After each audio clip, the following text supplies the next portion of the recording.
Bismillah ar-Rahman ar-Rahim. A very good afternoon or morning, depending on where you are, to all of you.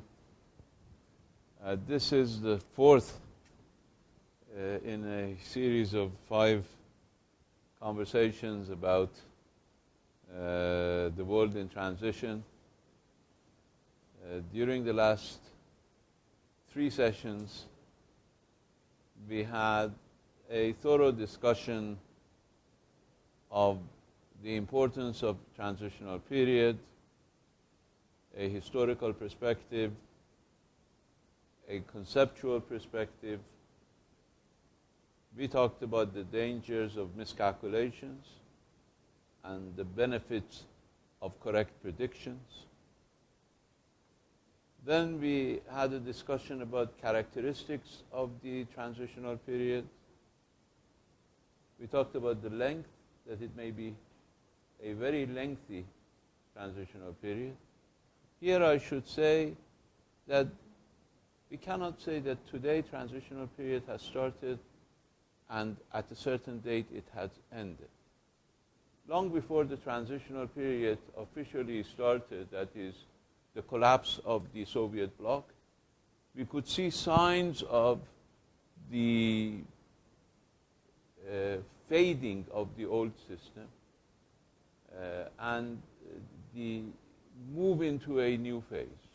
That could be seen. And long after, we will have almost an idea of what the next order will be. There will be some turbulences still.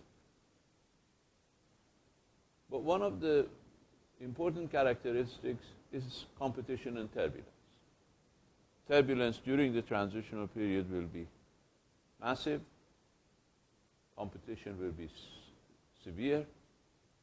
But it will continue. It's not that when a new system sets in, we won't have turbulence.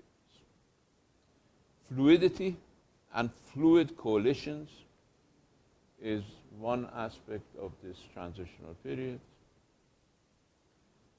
We also talked about changing globalization and the fact that many public goods have become globalized, including, most notably, security. And because security has become globalized, we talked about the end of zero-sum games and the fact that zero-sum games will end in negative-sum outcomes. We even saw a short animation about that. I also indicated that in the real world, in spite of the negative consequences of zero-sum games and positive outcomes of positive-sum games, you do not expect players to play positive-sum when others are playing negative-sum or zero-sum. And that is why we will have a perpetuation of the outdated paradigm of exclusion and zero-sum, or what we call Cold War mentality, that your gain is my loss, and vice versa. We've had brief moments of positive-sum games. We talked about 2 instances in which I had the experience. The dialogue among civilizations and the nuclear deal or the joint comprehensive plan of action. And we also talk about resistance to both because of vested interest in zero-sum approach. We discussed how paradigm shift was not just necessary but inevitable. Whether and at what cost and when that paradigm shift will come about depends on all of us. Whether as human actors, because we also talked about human beings becoming global actors, and we will discuss that probably a bit more. It depends on whether individuals as global actors, human beings as global actors, how much we will take our own future into our own hands rather than succumbing and submitting to what we call realities. Because we make realities. There is, in international relations, in any human endeavor, there is no predetermined outcome. We determine the outcomes. The players determine the outcomes. Nothing is predetermined. We make history. Of course, there are rules of cause and effect. Of course they are. But we make those causes. It's not as if we are prisoners of these changes. So, this perpetuation of the old paradigm does not need to continue. If we make a change, if we make a decision for a change, we're not prisoners. We're not prisoners of any situation.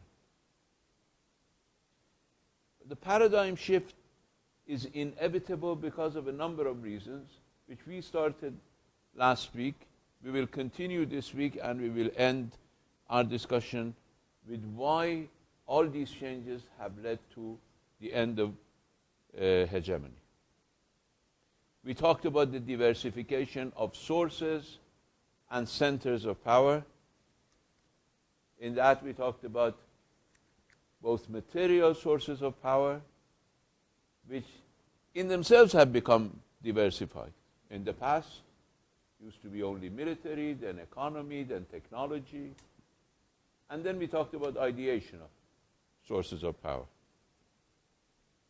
We also talked about multiplication of power players, power actors. And the fact that human beings have become global actors because of the internet, because of social media, because of viral pieces, whether quotes, animations, or whatever, becoming viral over the internet. And then last time we did start to talk about the shift in power centers. We discussed how during a period of time, long period of time, everything which was of any significance was either taking place in geographical and political West, or the geographical and political West had a determining control over what happened. May have happened in Africa, may have happened in Asia, but the West had a controlling influence over what happened. That was the monopoly of the West in the practice of international relations, but also in the theory of international relations. In fact, the theory of international relations that I know is not just Western, but American. The United States has become the theorizing force, the intellectual force behind shaping the conceptual approach to international relations. IR is basically an American science. And that is a reality. Now we're dealing with a new reality. The new reality is that this monopoly is fading. Again, as I said last week, and I will have to repeat today, because we are used to thinking in the extremes, it does not mean the West is dead. It does not mean the US is unimportant. The United States will continue to play an important role in international relations for the foreseeable future. But there are a number of factors that are contributing to an emerging reality. That reality has not set in, but that reality is moving in a very clear direction. Again, let me point out that history is not predetermined. Players can change this course. Players have tried to change this course. As we discussed in the past sessions, the attempt by the United States to securitize international relations during the 90s and early 2000s was a conscious attempt to prevent this trend in the shift in power centers and the West and the United States losing hegemony. But because of the mistakes and miscalculations that they made, it actually expedited that trend. It actually made it faster. Now, why is the Western monopoly ending? Well, most of you watched what happened in the Security Council a couple of nights ago. Well, there have been cases, even during the Cold War, particularly during the Cold War, that the United States had to resort to veto alone. Many cases. But you have not seen any case, at least I haven't seen any case, in my own experience in the UN, past 40 years, or in what I've read about the UN, that the US would present a draft resolution, not be forced to deal with one that somebody else presented, but present a draft resolution which only one country joined the US in supporting. That is a colossal development, a generational development in international relations. It could not have been conceived, even in theory, 15 years ago, 20 years ago. Now, it does not mean that an agreement, JCPOA, or a Security Council Resolution 2231 destroyed the power of the United States. But it did mean that in a globalized world, in a transitional period in the world, the United States' power will not determine the course of events. Now, some analysts, because they cannot believe this fundamental shift in international relations, are looking for excuses, saying, what's behind this? Why did the US present a draft that would lose? And certainly there will be something else. Of course there will be something else. The United States will try to reverse the previous resolutions and bring them back to life. That would fail too. That will fail too. But why does it do it? Because old habits die hard. Because the United States, a year and a half, 2 years ago, started basically a timetable saying that in 700 days Iranian arms will be open. No more restrictions on Iranian arms purchases and sales. And the clock was ticking from their perspective. So they boxed themselves, not recognizing, as I said in the first meeting, miscalculations are prevalent by everybody. It's not just exclusive to smaller and medium powers. The United States can make that mistake. The United States tried, came up with a 35-paragraph resolution, tried very hard, moved to a 4-paragraph resolution, With the 35 paragraph resolution, it could have gained 1 vote. With the 4 paragraph resolution, it still gained 1 vote. That indicates that the nature of challenges are becoming global, and the responses to these challenges are becoming global.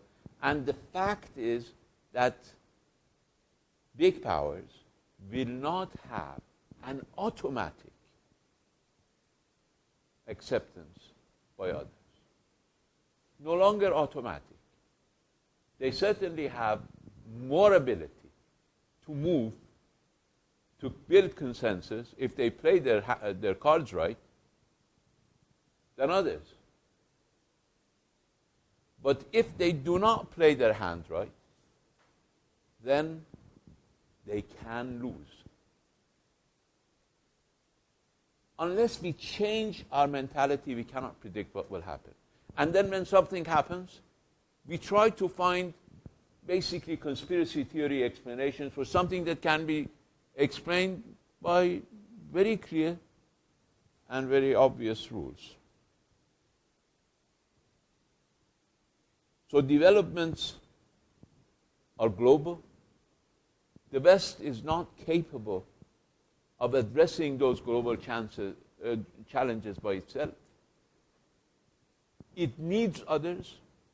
The Secretary of State has to fly to Dominican Republic in order to express the appreciation of the United States. It does not mean, as I said, it's the end of power of the United States. I think last week in the discussion about norm setting, I talked about the United States and the International Criminal Court. The United States was opposed to International Criminal Court. But because of the European insistence and coalition building, short-term coalition building on International Criminal Court by Europe that included some countries in Africa who were basically motivated by the frustration of the genocide in Burundi, and also supported by Latin Americans who were motivated by criminal gangs, no state could deal with, and they all wanted a higher body to deal with it, and Europe was capable of bringing all of them together in order to pass the statute of the ICC against the objection of the United States. But does that mean that the United States will send its, will find its troops sent to the ICC for criminal trial and investigation? No. But it means that the United States, just like Secretary Pompeo going to Dominican Republic, it means that the United States will have to go to 160 countries and sign bilateral treaties with them in order to prevent its soldiers from being taken to the ICC. So these developments, changes in the global climate, force major players to concede some of their power, to play in a different environment. And unless they understand it, they end up with one vote. They did not expect that. Why didn't they expect that? Because they didn't understand the transitional realities of the transitional vote. In addition to others, arrogance is another reason. And lack of professionalism. Using people as foreign ministers and ambassadors who have no experience in foreign affairs and in diplomacy, believing that diplomacy and foreign affairs are just a game that you need to wear nice clothes or look nice and then use your national influence. These are also additional reasons. But the main reason is changes in the global system, because chronism is nothing new in domestic affairs. There is a relative decline of traditional power relative ascendance of emerging powers, and the end of major power monopoly. Some of us still try to explain global developments in a contest between major powers. Many of us, even theoreticians and academics, try to explain whatever happens in the international system as a consequence of some either contest or cooperation between major powers. I think that line of thinking needs to be shelved. That still doesn't mean that major powers don't play a major role. But what happens around the world is not the outcome of major powers playing together. Let me give you one example. On September 9th, 2016, September 9th, 2016, John Kerry, Secretary of State of the United States, stood next to Sergei Lavrov, Foreign Minister of the Russian Federation, two global powers, and announced a US-Russia deal on Syrian ceasefire. According to CNN, and I'm quoting, "Today, we are announcing an arrangement which we think has the capability of sticking, but it is dependent on people's choice." End of quote. This was what Kerry said. At least he was aware enough to say that there is another factor other than the global powers working together. Between September and December of 2016, we had some of the highest casualties in Syria, most serious conflicts and confrontation in Syria. The two powers, two global powers, came together and announced a ceasefire. Highest casualties following that announcement. Then what happened? On 20 December 2016, foreign ministers of Russia, Turkey, and Iran announced Syrian talks in Astana. 20 December 2016. Only 3 months after the failed agreement between Russia and the United States to establish ceasefire in Lebanon. From December of 2016 till today, this is the only game in town. The only game in Syria is the Astana talks. We've had the mini Western group. We've had the big Western group. We've had many others participating in groups attempting to impose or influence the outcome. When I went to Davos, World Economic Forum, in the beginning of 2017, every single politician and diplomat was against Astana talks. From the United Nations, from the special envoy of the time of the United Nations, to anybody else. Nobody wanted it to succeed. Nobody. Because, not just because they didn't like Iran or Russia or Turkey, but because this was the ushering in of a new concept. That is, no longer the major powers can determine global developments. In areas where major powers failed, and that was not the first time. Major powers started in 2012. They appointed Kofi Annan. He failed. They appointed Lakhdar Brahimi. He failed. They appointed others. They all failed. They had meetings everywhere. They had meetings. I participated in some international Syria support group.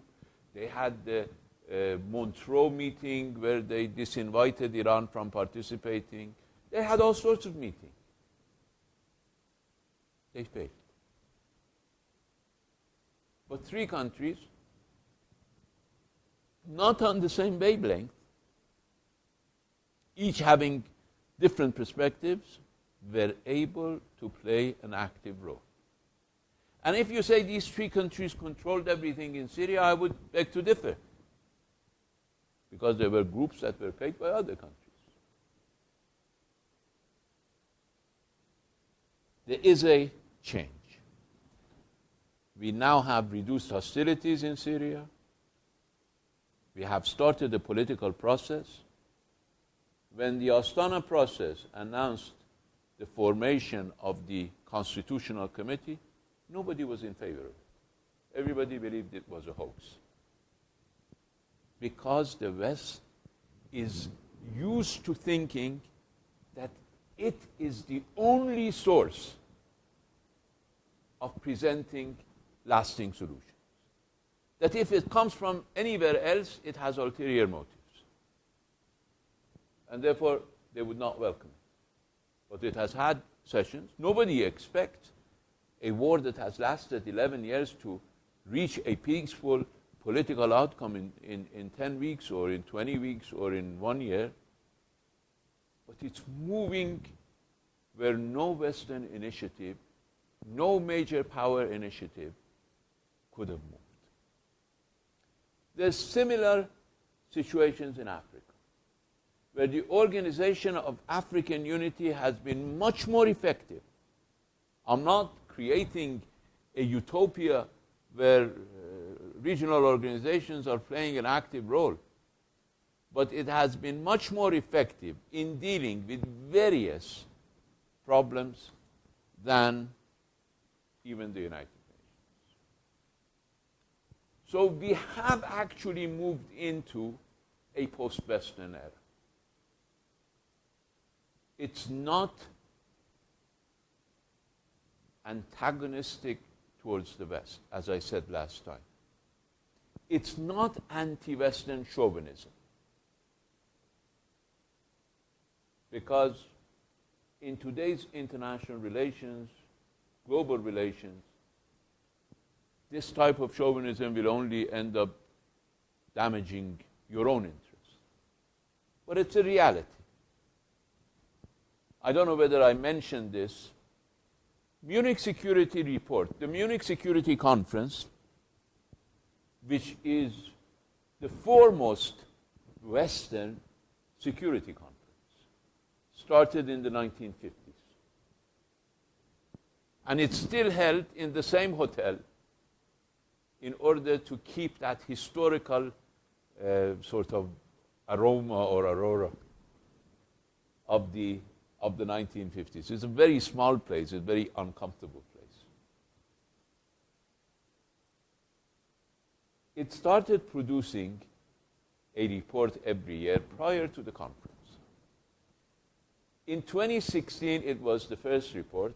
The title of that report, I read you the title, Munich Security Report 2016, Boundless Crises, Reckless Spoilers, Helpless Guardians. Of course, who the guardians are? The West. Who the spoilers are? Non-state actors, emerging powers. And boundless crises. This was the title of the 2016. You see the grudge. Now, the next year, it's even heavier grudge. Munich Security Report 2017.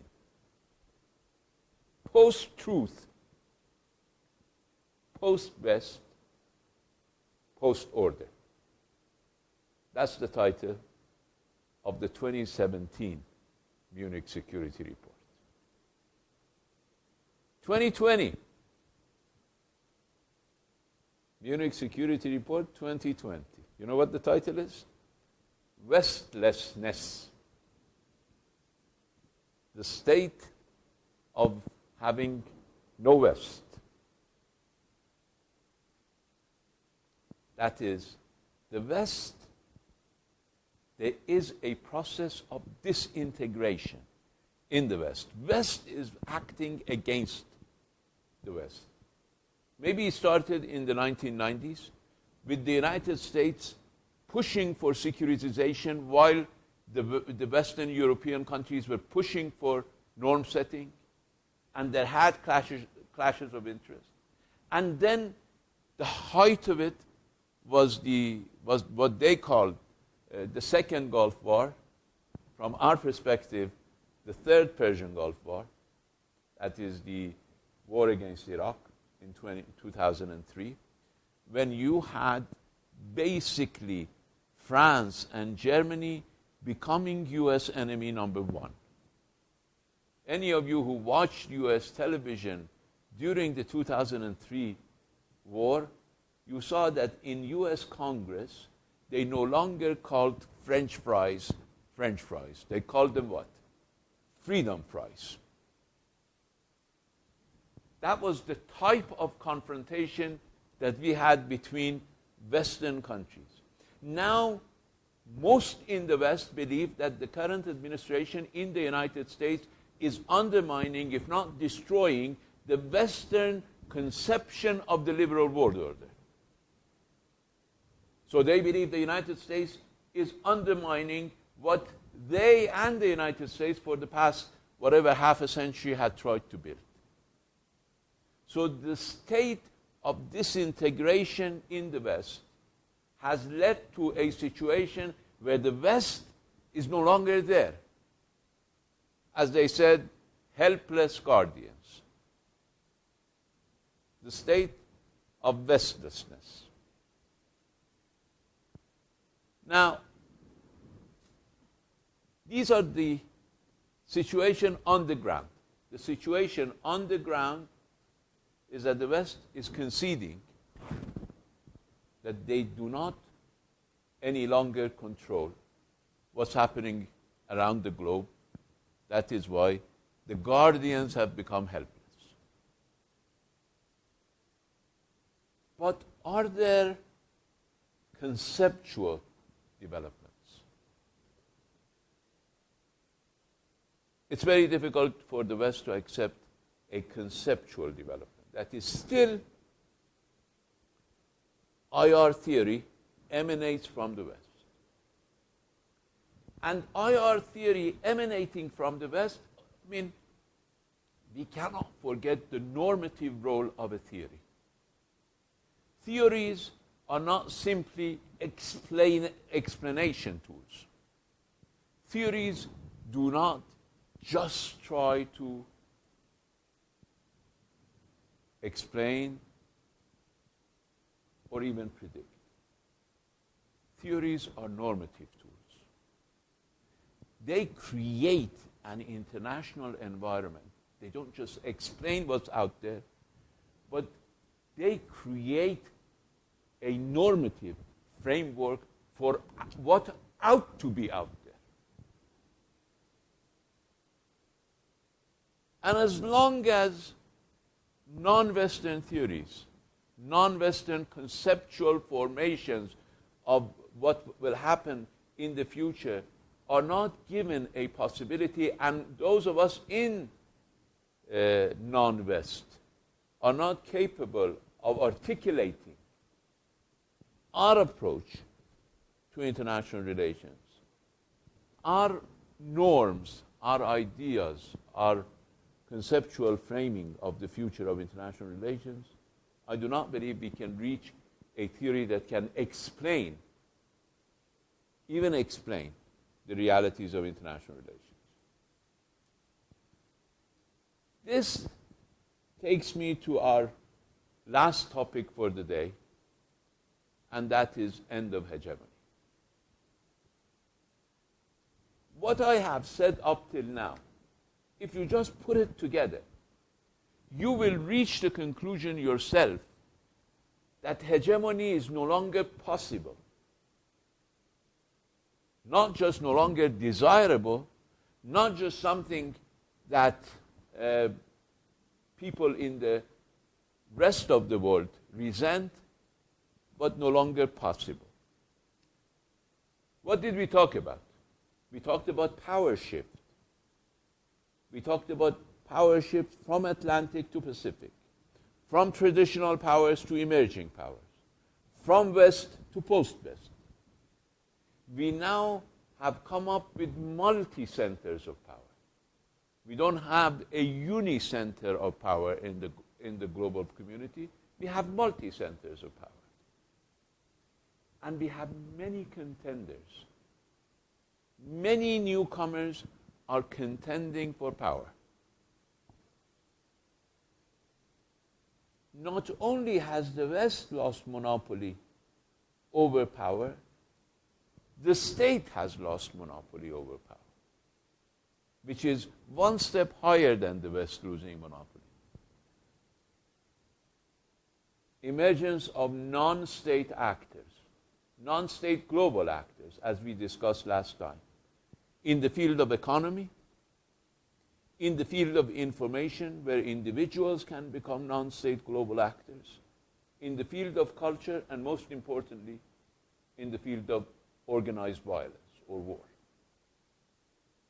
We now have non-state actors. We may have had them local, regional. Now we have non-state global actors, ISIS, Al-Qaeda, similar organizations. We have had case after case of major hegemonic powers failing to achieve intended results. Case after case. Now, this has been a long process. It started with Vietnam. But something interesting. The only case where the United States can claim that it achieved its intended outcome from a military confrontation is what? Grenada. The U.S. invasion of Grenada achieved what it intended. Bring me one other example where the U.S. military intervention has achieved the intended results. It has failed. So the failure of the hegemons, or the hegemon, whichever you prefer. We've had hegemons, and we had for some time a claimant to being the only hegemon. But they failed to achieve intended results when they intervened. And then, as we discuss and as we see today, we have multifaceted global challenges that not even the biggest powers can address. During our first session, you remember we talked about Corona, and we see the challenge of Corona bringing to their knees a small, tiny, unseeable virus which cannot live on its own, has to be a parasite, has to depend on a host to live, has brought the greatest power to its knees. But other than that, terrorism. I think I said here what happened after September 11th. If you walked in the streets of New York, people were paranoid. You had a beard, and they immediately called the police. If you had a beard in New York and looked at a big building or started taking photos from the subway They immediately called the police. Immediately. Because they were paranoid. Biggest power, spending 600 billion US dollars a year on military, could not provide security to its own citizens. And then we also had another development of failed or failing states, be it in Somalia, in Africa, in Afghanistan.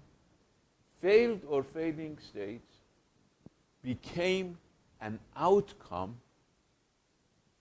of mostly hegemonic interventions. Dealing with these had a huge cost. The economic cost of maintaining a hegemony is huge. Impossible to bear for any hegemonic power. The economic cost led to political cost. No public opinion poll in the United States shows any segment of US population having preference for US intervention abroad. There are, for instance, Trump's base in the US may have that inclination, but they are only 30% of the US population. The majority in the United States and everywhere else which played a hegemonic or global position have a tendency not to approve of those adventures. And then hegemons had impossible tasks.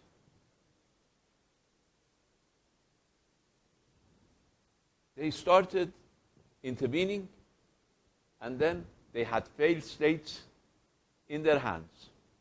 As Colin Powell once said in the Security Council, you break it, you own it. They broke societies. They owned it. They had to start a process of nation building. Nation building abroad is not an easy task. Dealing with local sensitivities, grievances, historical rivalries, they found themselves in the middle of a quagmire. In the age of global information, they could not use a local mercenary or a local lackey or a local agent or whatever you want to call it to control the population. They tried. When they invaded Iraq, they first wanted General Garner to have a military government in Iraq. They found out that it didn't work. They asked Bremer. Then they asked the governing council. Then they saw what happened in the next 17 years. Nation building, if you break it, you own it. And that became problematic. They also faced what was only natural, and that was local resistance and resentment. And resentment led to extremism, as we discussed. So hegemonic tendencies created huge costs. Political costs, military costs, economic costs, legitimacy costs. Let me quote something for you. Humility in international affairs will earn respect abroad. But arrogant actions will earn resentment. End of quote. Can you even guess who said this? This statement was made on October 12th, 2000, by no one other than G.W. Bush in his presidential debate with Al Gore.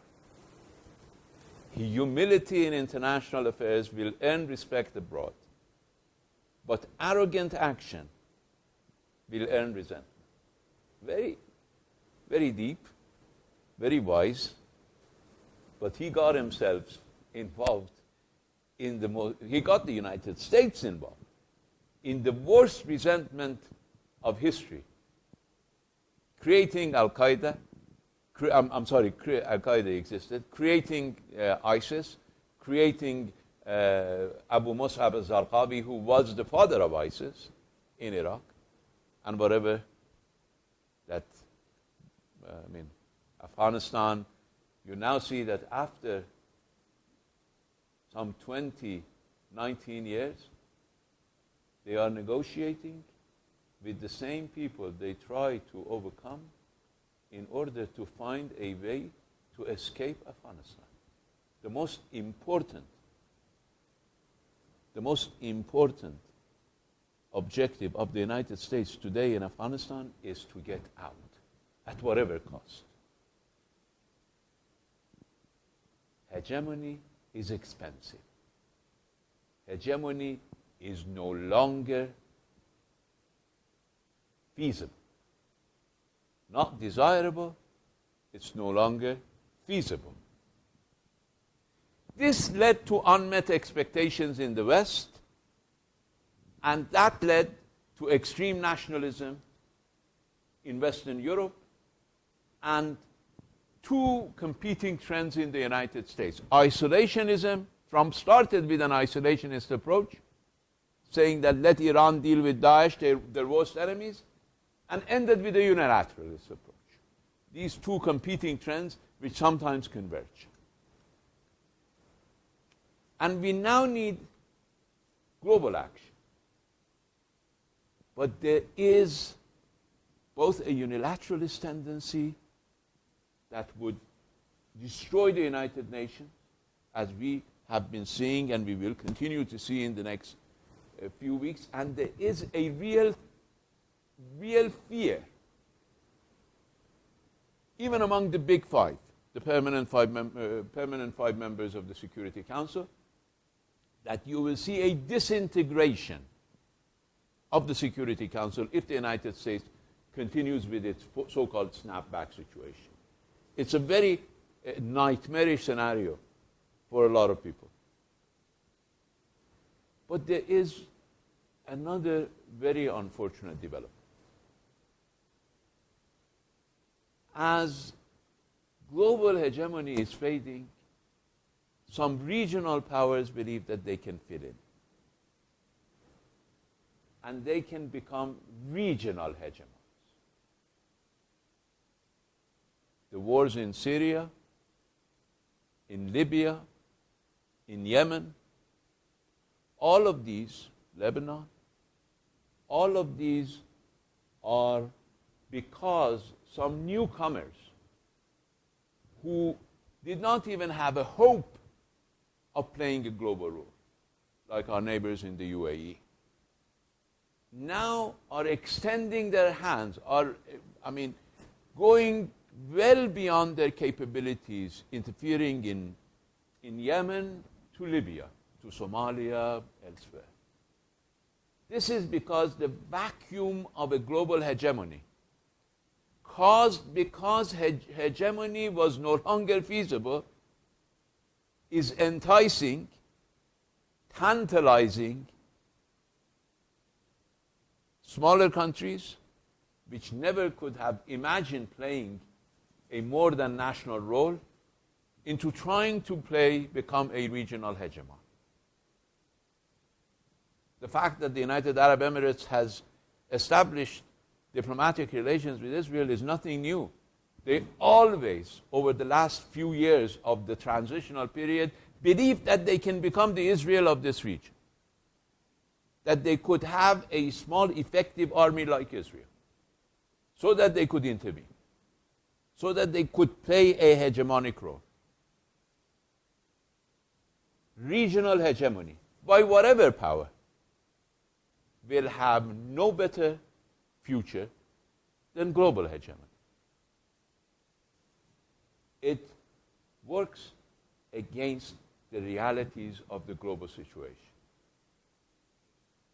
It creates tendencies and momenta that would be extremely difficult, certainly not for regional hegemon wannabes, but even for traditional global hegemons to control. They've tried their luck, they failed. That's why they're withdrawing. That's why the United States is withdrawing from Afghanistan. It's because they were not able, that hegemony does not work anymore. Now, if somebody in the region believes that they can replace the United States in any of these countries and become the new regional hegemon, badly mistaken. That is why I'll discuss next week the policy of Iran in light of these realities, and that is to have a strong region rather than a strong man in the region. Thank you.